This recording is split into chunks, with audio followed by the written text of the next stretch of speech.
Buon pomeriggio a tutti e a tutte e ben ritrovati. L'appuntamento di oggi del nostro ciclo di webinar dedicato alla scuola che esiste è dedicato a Ken Robinson. Ken Robinson sicuramente è stato uno degli intellettuali più influenti al mondo in tema di creatività e innovazione. Purtroppo ci ha lasciati nell'agosto del 2021. Rifletteremo insieme sul pensiero e sugli insegnamenti di Ken Robinson a partire dal suo ultimo libro, Immagina che come creare un futuro migliore per tutti, di cui vi mostro qui la copertina, un libro che è stato scritto insieme alla figlia Kate Robinson e che possiamo definire un vero e proprio manifesto, un distillato di un pensiero lungo una vita, un pensiero che, come dicevo prima, è stato portato a termine dalla figlia Kate Robinson. Immagina che è un appello urgente ad analizzare e a correggere la traiettoria su cui ci troviamo. In questo libro Ken Robinson sottolinea come lo scopo della scuola sia proprio quello di permettere a tutti gli studenti e a tutte le studentesse di capire il mondo che circonda loro e i talenti che sono in loro e al fine per far sì che studenti e studentesse possano diventare degli individui realizzati e dei cittadini e delle cittadine attive.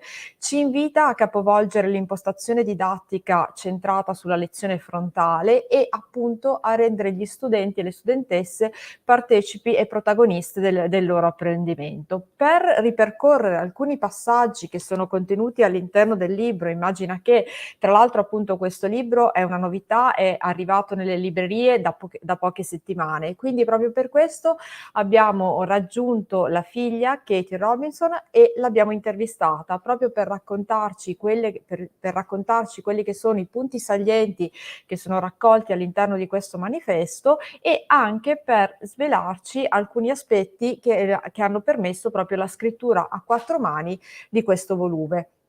L'intervista che vi proporremo a breve è stata realizzata dalla collega Sara Frank, qui dalla ricerca e sviluppo Ericsson, che ha raggiunto via video Kate Robinson e appunto ha dialogato insieme a lei. L'intervista ovviamente è in inglese, abbiamo pensato però di sottotitolarla in italiano, di modo che possiate quindi sentire la voce originale di Kate Robinson e eventualmente nel caso in cui, tra l'altro parla un inglese splendido, perfetto, quindi è davvero piacevole ascoltarla, ma nel caso in cui su alcune parole aveste dei dubbi o quant'altro, ci sono sempre i sottotitoli. Quindi mi fermo qui e adesso attivo il collegamento proprio con Sara Frank che ha intervistato Kate Robinson.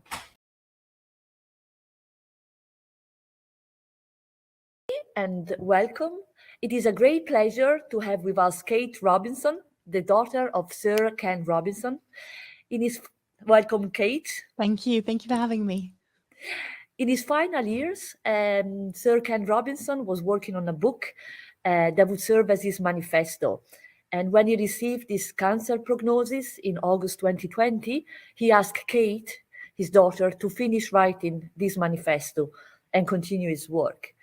The book, Immagine Creating a Future for us all, has been translated and published by Ericsson with the title Immagina che Come creare un futuro migliore per tutti.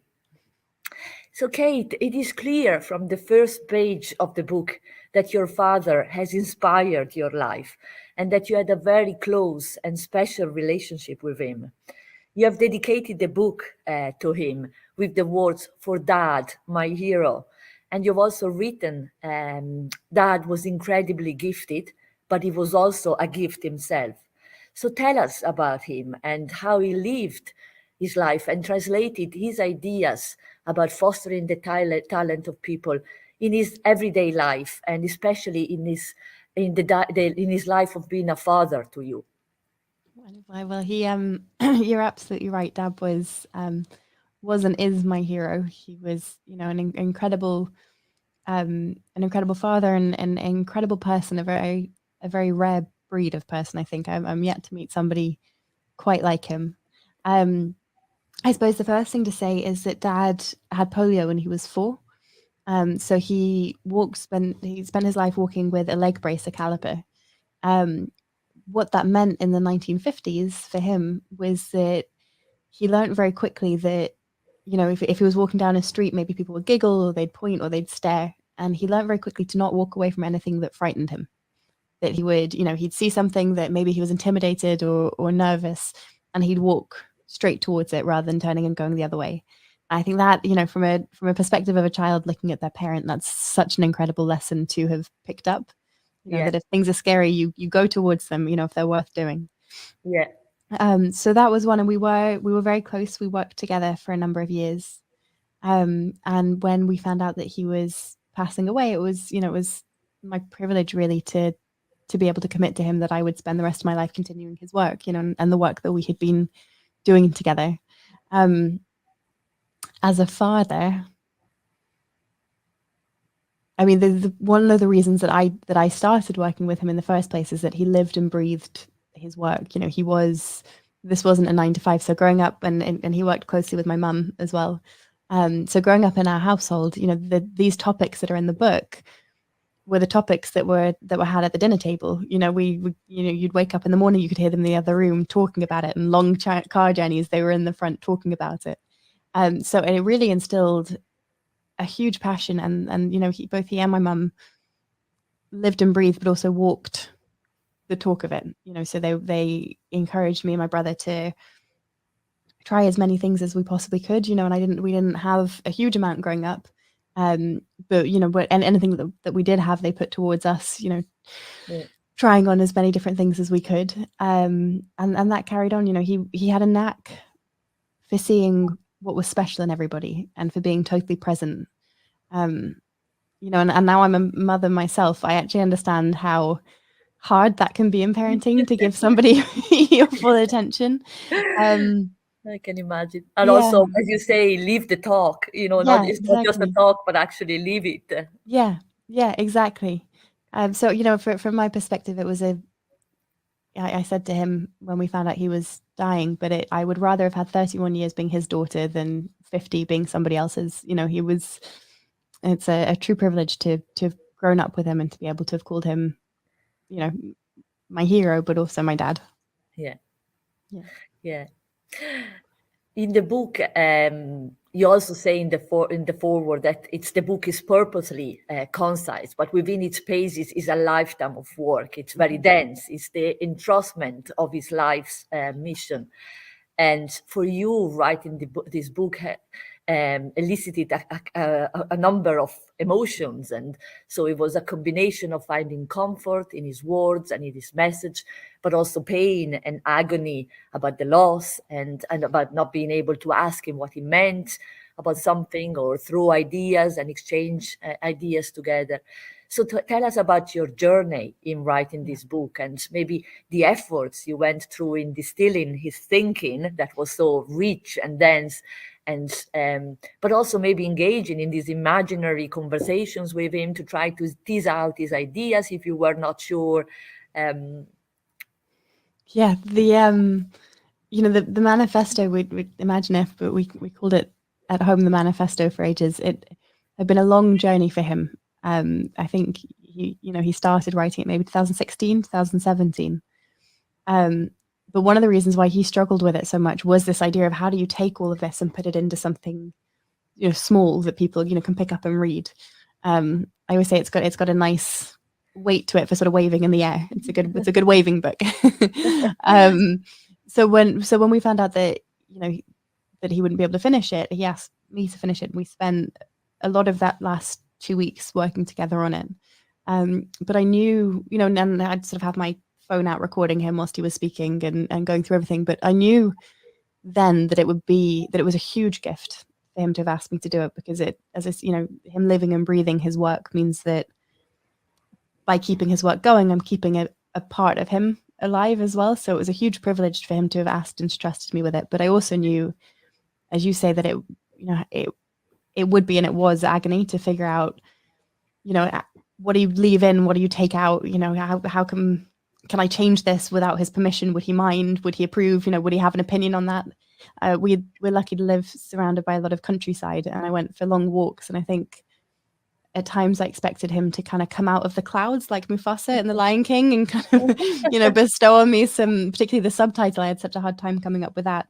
So there were times when I kind of really did realize that, well, there were times when writing it and getting him in my head, reading everything that he'd written, all of his notes and all of his talks and reading all of his books again, was amazing. And then there were times when I go for these walks and I'm like, well, just give me the answer. And that was hard because then you realize, well, you may feel like he's with me at the moment. And I think depending on your beliefs, I believe that he is still, just communicating in a way that wasn't quite as succinct as I needed him to be. So processing it, but it actually also, it meant that having him in my head and getting his voice in my head to write the book, kept him with me so much closer. There was almost a sadness in turning the manuscript in, because then I kind of handed it over and that, and then there was sort of a secondary loss of not having it. So it's been an incredible journey, but it's amazing to be at this point where where you have it, where it's coming out. No, I can imagine going, I love the countryside, going for walks too. When I struggle with something, I just take the street and walk, and then the people that you care for are always there with you, and you. Exactly. Yes, I can imagine how it could have. Those imaginary conversations are not happening when you sit on a desk in front of a computer, but exactly. when you're out in touch with nature or in touch with the things that somebody loved and or that you love to do together. The title of the book is Imagine If. Because it really puts at the center imagination.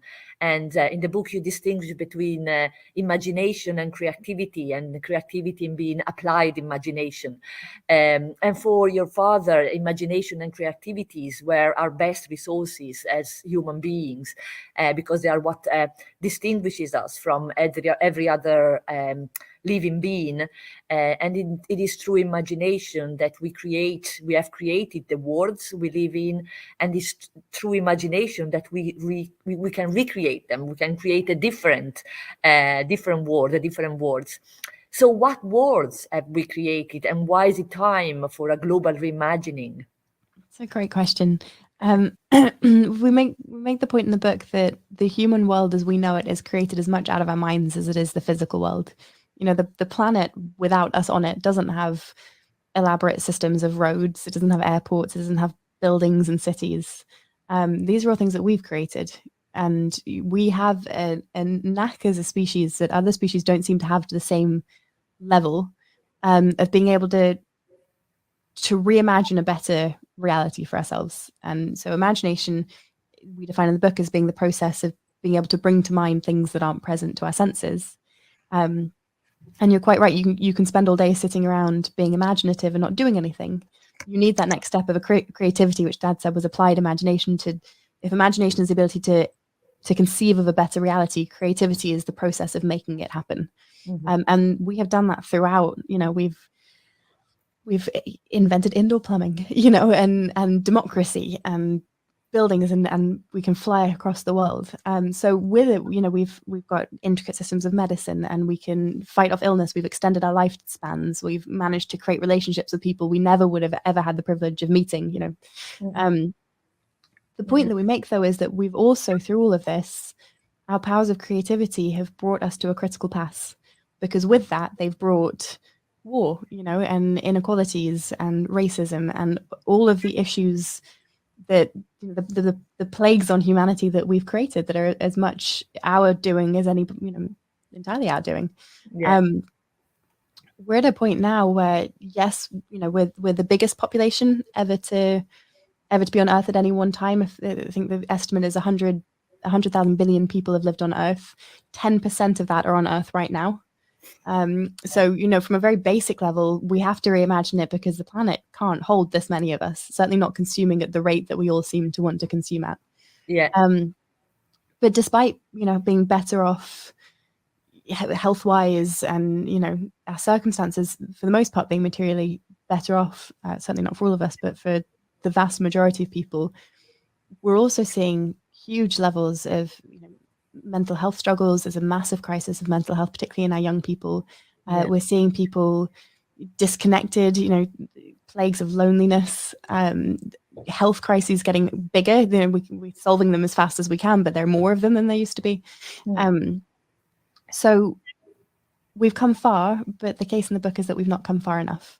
And actually that a lot of the systems that we've created, in particular our education system, have been designed for a bygone era that did an adequate job at the time. I certainly don't think even an exemplary job at the time that they were conceived, but are now outdated. And the time has come to reimagine it, because if you look at what we've achieved as a species now, you know, all of our incredible accolades and things that we've done, just imagine what we could do if we created systems that elevated every person within it rather than systematically keeping them down. Yeah. And so we really come to the, to the center of the passion of your father and yours, which is education, and the power of education in fostering a different world, and so fostering a global reimagining to recreate a different world. So in the book, you say that really the purpose of education is to enable students to understand the world around them, the complexity of the world, but also the talents within them. So these two worlds, the inside and the outside, so they can become, first of all, fulfilled individuals. So somebody that is fulfilled, that feels good with himself or with herself, but also active and compassionate citizens. So the idea of really being acting for in terms of creating a better world. So what are the competencies that you think students should acquire in school, so that they can understand this complexity of the world, they can understand their insights, and they can deal with the challenges, social, political, economic, cultural, of the world that we have created and that we are living in? It's a really important thing that you said there about living in two worlds. We make the case in the book that we don't just live in one world. You know, we do all live in the physical world, but that we also there's a second world, which is the world within each of us that exists only because you exist, and how there's a huge interplay between the two, because how we experience the world around us is very much influenced by who we are on the inside, and who we are on the inside is very much shaped by our experience of the world around us. So Dad's contention and ours in the book is that, the core purpose of education must be to educate young people on both worlds, the world around them, the world within them, and the interplay between the two. So who are they to fit within the world, and what does that look like? And within that, he said, there are four purposes, which are that education must fit purposes which are personal, social, economic, and cultural. And that these four purposes implied 8 core competencies, which all begin with C. So there's creativity, collaboration, compassion, citizenship, criticism, composure, communication, and curiosity. I might have repeated some of them. Did I repeat any of those? No, I think they're probably all of them. Anyway, so these eight C's, these 8 core competencies, and he felt it was very important that all of them be interweaved throughout education, that they didn't come online at various ages. You don't trigger compassion at 8 years old and move on to criticism when you're 12. That they, from day one, they must be incorporated throughout. And the reason that he landed on these 8 C's was that they're no more or less what we expect from any adult that we interact with. They are, when you go to meet somebody, you expect them, to be composed. You expect them to be compassionate. You expect them to be able to take and give criticism, to be active citizens. So those are the eight core competencies that we make the case for in the book. Yeah, they really struck me that they cover 3 broad dimensions of us as individuals, which is the cognitive. So there are some competencies that are obviously about our cognitive capacities, but then some competencies that are about our social and emotional, so social and emotional well-being, and then some competencies that are about our behavior and being active citizens. So it's really seeing also us as individual as a whole, that we include the cognitive, the social, emotional, and the behavioral. And here in Italy, for example, often the cognitive is given a high priority, and maybe the social, emotional, and the behavioral less. So it's interesting that your competencies cover these three dimensions. So these are the competencies that you think students should acquire to be fulfilled as individuals, but also to be active and compassionate citizens. So are schools fostering these competencies? In the book, you just juxtapose two visions and structures of education. You already mentioned the fact that education was created for a world that is bygone. So you talk about an industrial model of education versus a vision based on the idea of rewilding education. So can you tell us a bit about these two different types of education? Yeah, there's a very common analogy that we use when we talk about traditional methods of education. We talk about it being a factory, an industrial factory, and you can see why it's caught on. Kids start school at a certain point, they get in a conveyor belt, they're fed information at certain points, we check them along the way to make sure everyone's sort of the same standard, and then they get shipped off into the world. Dad used the analogy, but there's a fundamental flaw to it, which is things that are created in factories are inanimate. Whether it's a car or a wheel or a drill bit, it has no opinion really what happens to it, whereas people do. Children are sentient beings. They aren't different species. You don't come online into life, when you turn 18. They have opinions speaking as a mother with a young child, they have opinions from day one. So Dad felt that the correct metaphor to be using was an industrial farm, the mass production of living things. And in that scenario, what you have is industrial farms. They grow, if you're talking about, say, crops, they separate all the crops out separately. So you've got all the cabbages and all the radishes and everything, in its own little area. Then they make sure they're apart from each other. They don't touch. They spray them with pesticides to keep off the natural insects that would feed upon them, which in turn then kills off the birds that would feed off the insects and the other creatures.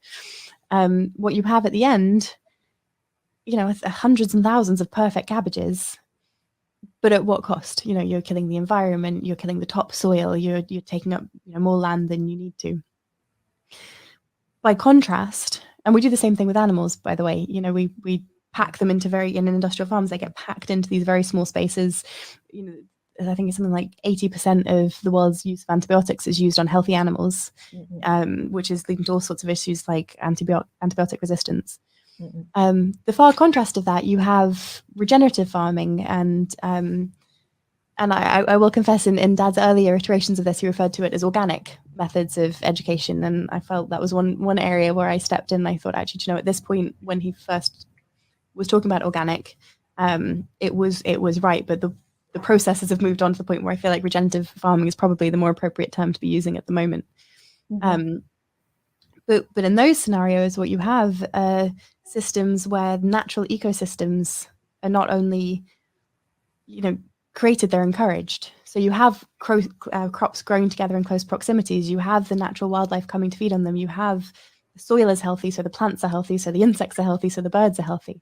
And at the end, maybe you have some misshapen cabbages. Maybe they don't fit the perfect packaging, but they're more nutritious, and they haven't left this wake of destruction in their path.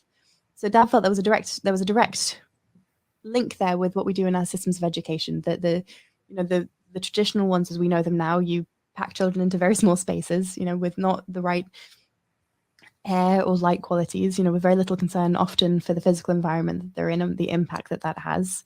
You separate them by age, and then within that you separate classes by subject.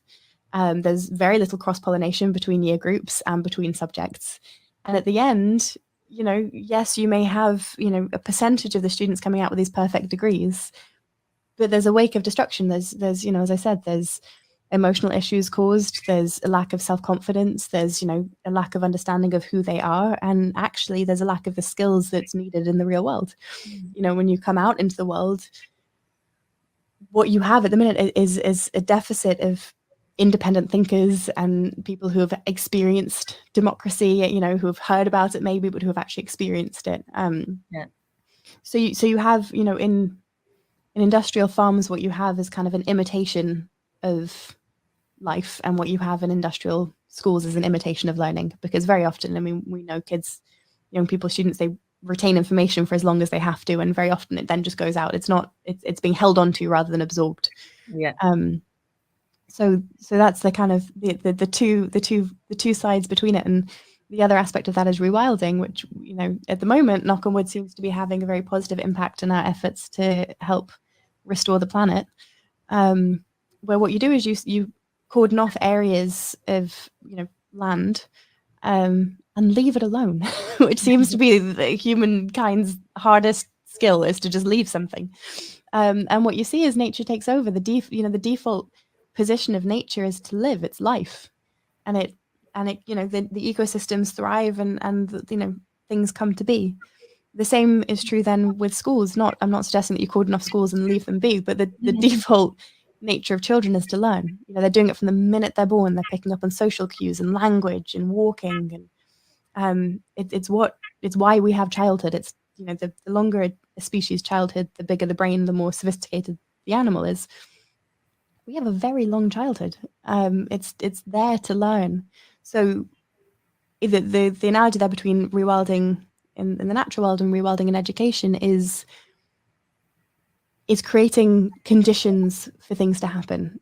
Dad talked about how great farmers know that they don't make plants grow. They don't grow them themselves. They don't stick it in the ground and sort of stitch bits on and sprinkle it with pollen. And they create the conditions for plants to grow themselves. They focus on the soil and they create the conditions. And great teachers, great educators, great education systems know that they don't make children learn. They create the conditions for children to learn. And so the analogy there is, how do you create a thriving ecosystem within a school so that learning really happens? Which is what we talk about in the book. Yeah, so I like, in fact, the fact that you talk about the school as being an ecosystem, because it's a living community, really, of people that are interacting in different ways, through relationship experiences and feelings. And also schools being an ecosystem, but also being part of a broader ecosystem, a context. So they're not just an island in an ocean, but schools are connected with the community, with the context where they are situated. So, and as you say, a healthy school ecosystems then creates the conditions for learning to happen and to flourish, and for children and young people to really discover their talents and pursue their talents, and not being expelled, maybe, like situations happen when the child doesn't fit the model and so is expelled. So what does a thriving school system look like? What does it look like according to you and your father? Well, you're right. A school itself is in and of itself as an ecosystem, but it is part of a much larger ecosystem as well. It's what's called a complex adaptive system. A living complex adaptive system. It's lots of different systems coming together to make the big one work. Within that, there's an Dad had a book that he loved talking about, which was, somebody looked at, and I should know the name of the person, he would know the name of the person, but who did a study into what makes theatre. What do you need for theatre to happen? Do you need a stage? Do you need the lights and the makeup and the costumes? How many people do you need? And what it boils down to is that really, for theatre to happen, you need a performer and an audience, someone doing the theatre and someone absorbing the theatre. You could say the same then for a school. What do you need for learning to happen? So if the purpose of school is for learning to take place, what does that look like? And you could take it all away. You could take away the physical building, you could take away the curriculum, you could take it all away. What you need is somebody learning and somebody teaching. And those roles can flip back and forth, and very often do, but that's at its core. Education is about the relationship between teachers and students. So the goal then has to be, for any school ecosystem, to make sure that relationship is healthy and thriving. A big part of that is trusting teachers to do their job. There's very few careers where the level of micromanagement that teachers are put under would stand. Because you have to trust that teaching isn't, it's not just a career. It's not even just a vocation. It's an art form. A great teacher knows a myriad of different techniques and when to use them and when to back off and how to scaffold. So you have to have a system that has, first of all, continues to develop their teachers, but develop them to a certain point and then continues to develop them and support them, but also that trusts them, that isn't constantly saying, if your kids don't pass the grade, then, you won't get you won't either.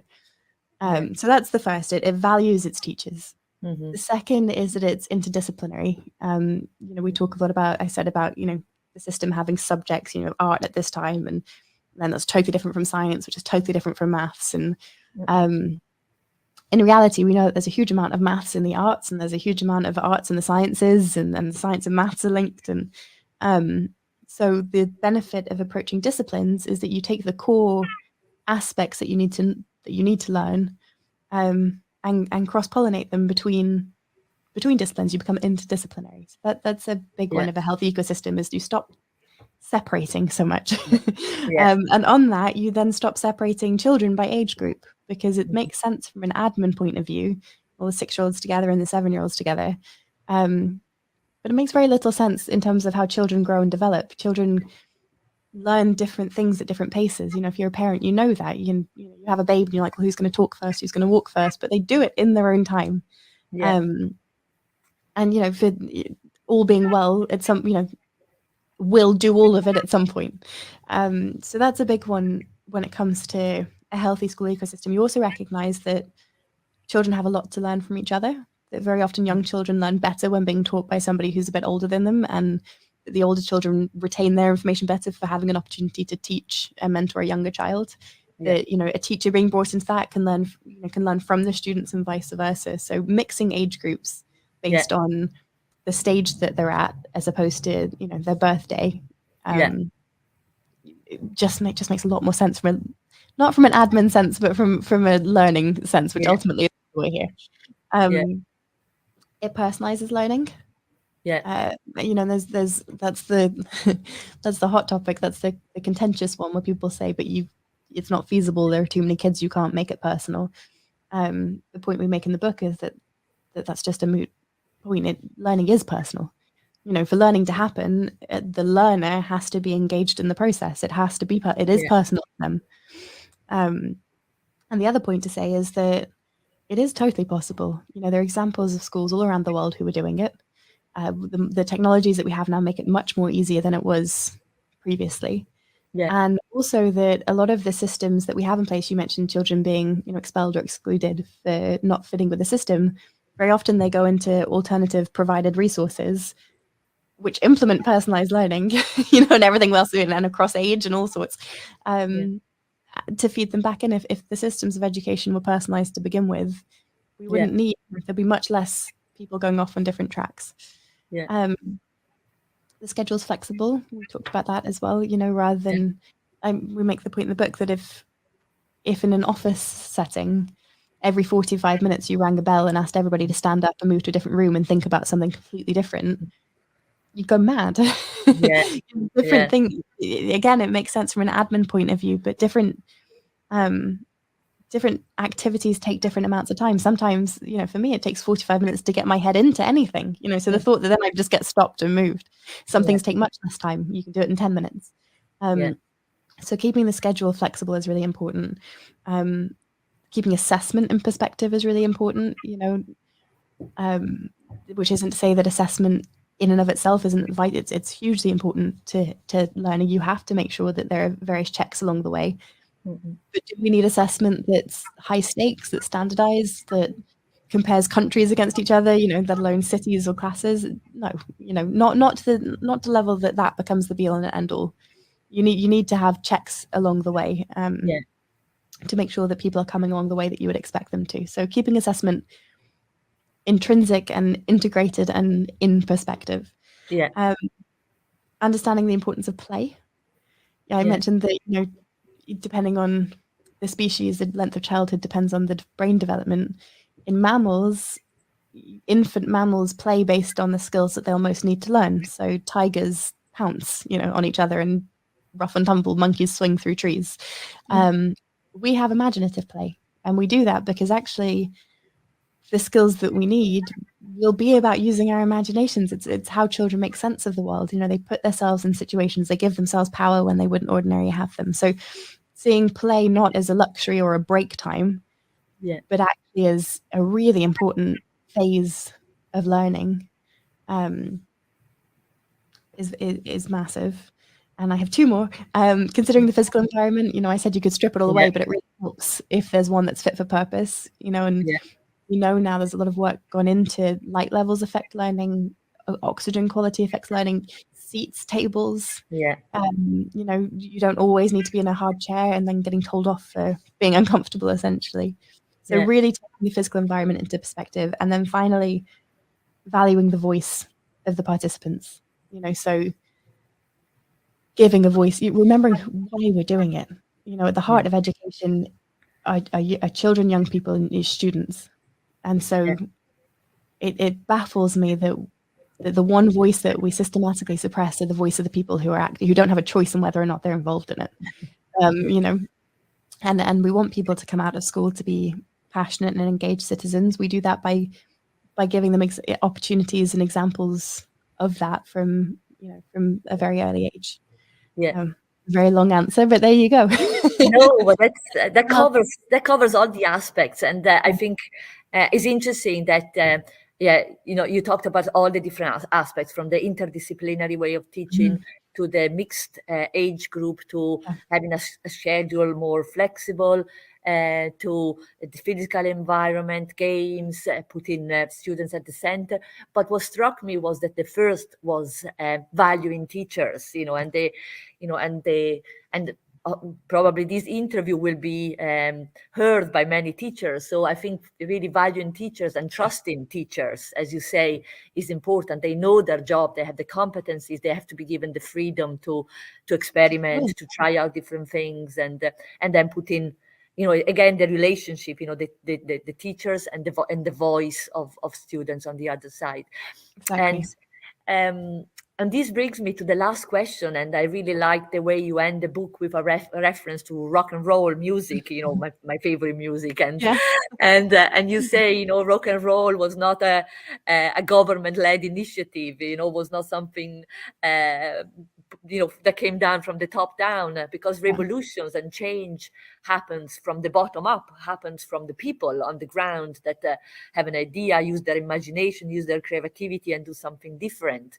So to bring about these healthy ecosystems that you talked about, that values teachers, that is interdisciplinary, that breaks down barriers of age and time, and what can schools do, and in particular, what can teachers do to bring about this new vision, this reimagining of education? Dad always said that if you're a teacher, to the children in your class, you are the education system. They don't care what's happening, at the school down the street, what's happening in the next classroom necessarily. They certainly don't care what's happening in schools on the other side of the world. For them, their daily experience is you in your classroom. You are their experience of education. So Dad always said, if you change your practice, within the realms of what you're capable of doing, but if you change what you're doing for the children in your class, you have changed the education system. No one can boil the ocean. You can't solve every problem. A teacher's responsibility is not to educate every single child in the world. You have a responsibility to the children in your class under your care. And if you implement what we've talked about, if you see them as people rather than test scores, if you get to know the kids in your class, which every great teacher does, then for the children in your class, that's it. You've created an education system that has worked for them, and then if every teacher does that, then you have a seamless transition through. And Dad's point was that if enough educators change the way they educate, the system begins to bend and it begins to break. And he's right. Education doesn't happen behind closed doors. It doesn't happen in policy rooms. It doesn't happen when people pass laws. It happens on the day-to-day basis of children walking into a classroom and teachers being there to teach them. So again, the fact that there's so much in play, and I understand it, the lives of children is a very big responsibility, and no one's campaigning for there not to be accountability within the system. But the way I see it, if you hire a teacher to do a job, let them do it. And if you make it mandatory for children to go into school, then let them have a say in their experience of it. And there's a partnership there, because when you take everything away, you have a teacher and a student. So it is. Dad said that. I said about farmers knowing that they create the conditions for soil, for plants to grow, and great teachers know they can create the conditions for learning to happen. Dad said that miracles happen every single day. In nature, life is miraculous. To be born at all is miraculous. When you look at the odds of it, and we make a point in the book that the actual chance of you being born at all is sky high. And the various lives that have interwoven to bring you to the point that your life exists. It's a miracle that you're there. But when you say it's a miracle, it sounds like it's a rare thing. Miracles happen once in a while. They happen every single day. And in education, they happen every single day. So Dad's belief was that if you're an educator, you're in the miracle business. know, and he said it was the best business to be in. That it's, you know, it's the only business really to be in. So it's very important to value teachers and to let them and students know that the power, you know, the system falls apart if they're not a part of it. Yeah. Yeah, it just gives back power to teachers and to students, you know, and so they, you know, they have the power to change, even if it is in their little classroom or in their school. But you can change if you want, and so that's very, you know, a very positive and empowering message, certainly. I think so. Kate, I have no more question, but if you would like to add anything to just a final reflection, a final comment, a final message for Italian teachers that will be reading the book and listening to this interview. I do. I suppose, you know, the big one is that it can feel like, you say, you know, when you're in a classroom that you're burdened by so much. In particular, you know, you've got your own, so, you know, we certainly over here, teachers are paid to do the time that they spend with children, but then there's all the time that they spend actually making that possible. It can be easy to feel alone or isolated, or like you're the only person experiencing those things. And, you know, there is a grassroots revolution happening. There is a movement of people who can envision a better future for us all, who are creating a future for us all. And I guess the thing that I would like to say is to become involved, to reach out, to find other like-minded people, and to join the revolution, because it needs to happen, and it is happening. Yeah, and certainly you are part of this revolution, because I see you are very active in bringing forward the ideas and the message and the legacy of your father. So certainly you are continuing his work with your own work, with your own life, and I'm sure your professional life, probably your life as a mother. So these ideas are living on with you, and the other people that he has inspired. And I believe there's never been a more important time for it. You know, we're facing such complex challenges in the world at the moment, and he felt that the more complex the challenges become, the more creative we have to be to meet them. You know, we have to be adaptable and creative, and I wish he was here to do it with me, but it's a privilege to be doing it, to be continuing his work. Thank you, Kate. Thank you very much. Thank you. It's lovely to speak to you. Ringraziamo davvero tantissimo Kate Robinson per appunto essere stata con noi e per aver accolto il nostro invito a essere intervistata. Ringrazio anche Sara Frank che ha condotto l'intervista e ha dialogato insieme a Kate. Chiudo questa diretta proprio riprendendo una delle ultime battute che si sono scambiate Sara e Kate. È emersa questa riflessione proprio sul fatto che il cambiamento parte da ognuno di noi, quindi per cambiare il mondo è sicuramente fondamentale agire e si comincia proprio da noi stessi. E proprio questo è l'invito che vorrei fare a tutte le persone che sono qui collegate. Ognuno di voi e ognuno di noi in un certo senso è coinvolto nell'istruzione. Nell'istruzione possono essere coinvolti degli studenti, delle studentesse, degli insegnanti, ma possono essere coinvolti anche insegnanti, imprenditori, amministratori, quindi ognuno di noi ha la possibilità di attuare un cambiamento e il punto migliore da cui iniziare, da cui partire per pensare come cambiare l'istruzione è esattamente il punto in cui siamo adesso. Quindi il momento migliore per agire è adesso e quindi questo è l'invito che faccio a tutti voi e proprio per continuare a portare avanti l'idea di cambiamento che abbiamo avuto modo di ascoltare dalle parole di Kate Robinson e che sicuramente potrete leggere anche nel libro scritto a 4 mani, quindi in questa lettera lunga che è un distillato di tutto il pensiero di Kate Robinson, che è stato portato a termine dalla figlia Kate, da Kate Robinson, che appunto è Immagina che come creare un futuro migliore per tutti.